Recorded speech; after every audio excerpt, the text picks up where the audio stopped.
Section 40B310. Yes, that is a B. It is not an 8. Okay, we are on State Highway 99, which is co-line with State Highway 3. We're in Bowlegs, Oklahoma. Actually, we're just south of the Seminole, Oklahoma city limits. We are immediately north of GPS test section 401015, which is an Experiment 1 GPS site here on State Highway 3 and 99. I'm going to lift up and do a little panoramic view just to introduce the site again. We're in much more rolling country here in east central Oklahoma than we were yesterday in the southwestern part of the state. And that's evidence just by what you see. Right now I'm looking back over towards the GPS site, which is down to the south of us. We're in the northbound lanes here. We've got 2 lanes in each direction, paved shoulders inside and out, except over here where we've got a turn lane.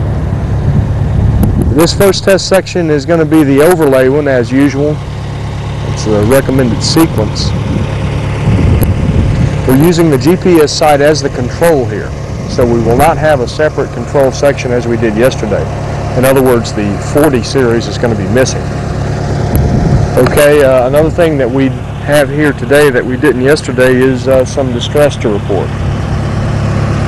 Right here. And what I'm going to do is I'm going to go down to the end of the test section and work my way back because we've got a better sun angle. The sun's to my back right now as I speak.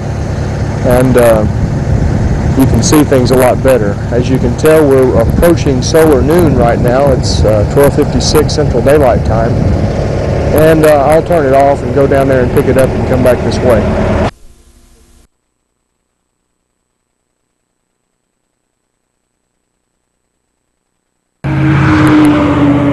To see what the area is like around here, we've got this Glastron dealer right here on the right, just beyond the end of this test section. Again, we're working into the B series here. This is the second SPS3 site, or second set of SPS3 sites that we have identified here in Oklahoma and come out and marked and are presently verifying.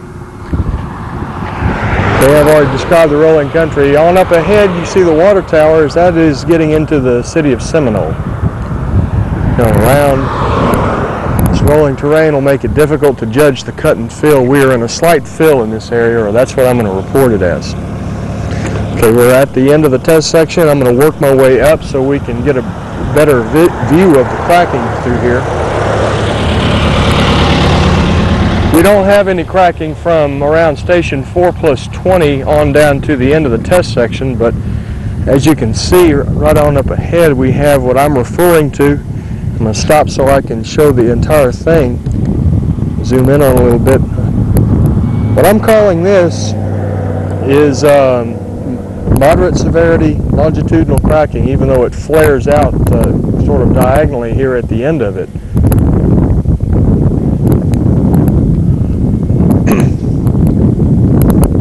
And I'm calling it longitudinal cracking rather than alligator in that apparently these cracks have been here for a while and they don't seem to be multiplying tremendously.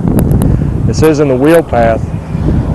The other distresses that we are reporting out here are all longitudinal cracking, although we do have some of each severity level.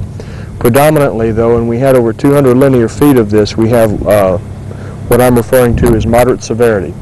We don't have severe spalling. It is somewhat spalled though, as you see, with the crack widths getting up to around over a ½ inch at locations within the crack. I think the average is around a ½ inch. Let me back off of it and continue forward. Coming up to station 4. And then right up ahead you see some more here in the outer wheel path that's working its way kind of over towards the center of the lane here. And then on up here you see what I'm calling high severity.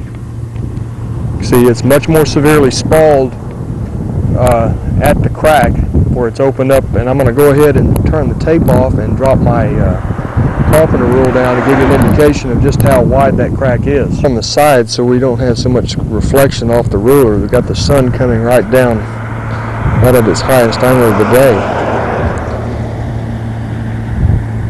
But this crack is over 2 inches wide. What's interesting is, it looks like there's been some dirt get down in there, but it looks like the crack is mostly in the surface course rather than into the base, because it goes down there and then it stops. And the thickness of that course is around 1.5 inches to 1 3/4 inches. On the first hole I believe it was 1 3/4 inches, and then 8 1/4 inches of asphalt. We've got a full depth asphalt concrete section here, a total of 10 inches with 0 thickness base. Patching around in there, and I thought I hit bottom, but it's hard to tell with this rule. Okay, we've got another crack right here, which is just random here, and it doesn't go for very long. Maybe it's 4 feet long. And then we lose some of our cracking going on up well past or well up above Station 3.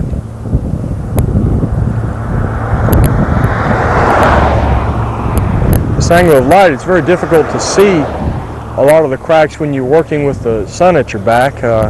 Coming this way, you can see things a whole lot more clearly. In fact, it may be too bright out here. We've got what I'm referring to as another moderate severity crack right here, with a crack width around 1/2 inch and some random cracking, but not any severe spalling occurring. We've got over here what I'm referring to as a low severity crack, with the crack width an average of less than 1/4 inch and little spalling throughout most of the crack. Another medium severity. And then we come up and we have the remainder of the high severity here. We're between stations 1 and 2. Very similar to what we saw before. There's even some raveling occurring on the inside portion of the surface from the crack. Since that's part of the crack, or that is related to the cracking itself, I am not noting any raveling separately on here. But that helps determine the severity level here, which I am calling high, and I think for obvious reasons.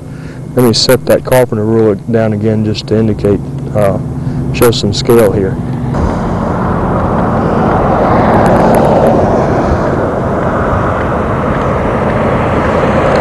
See, it's spalled up over 3 up to 4 inches wide there.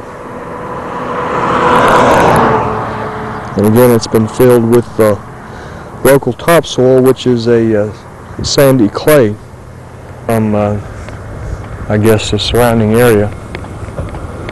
Coming up, we've got some more cracking up here around Station 1. This is about borderline medium to high, but I'm calling it medium because it didn't exhibit the characteristics we saw before. It wasn't nearly as badly spalled.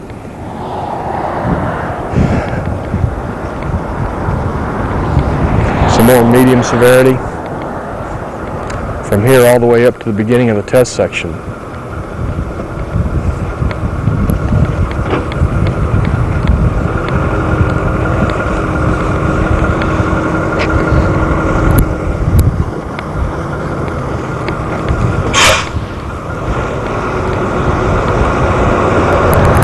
Now I'm back at the beginning of the test section.